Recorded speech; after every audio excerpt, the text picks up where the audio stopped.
இன்னும் சொல்லப்போனால் ஈரானோட அரசு உள்நாட்டு பிரச்சனைகளால் மூண்டிருந்த போது நிறைய ஊடுருவல்கள் நடந்திருக்கின்றன. குறிப்பிட்டு மொசாத் பெரிய அளவில் ஊடுருவி மொசாத் சேகரித்த முதல் கட்ட தகவலின் பேரில் மொசாத் கிட்ட கிடைச்ச இன்ஃபர்மேஷன் பேரில் அதை சிஏஏவும் யூஸ் பண்ணியிருக்காங்க.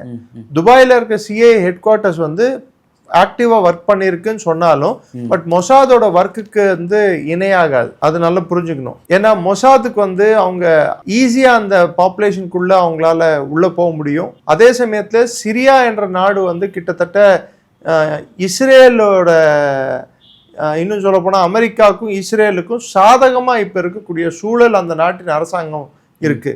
ரெண்டாவது, சவுதி அரேபியாவுக்கு மிகவும் நெருக்கமான ஒரு அரசு சிரியாவில் நிறுவப்பட்டுள்ளது.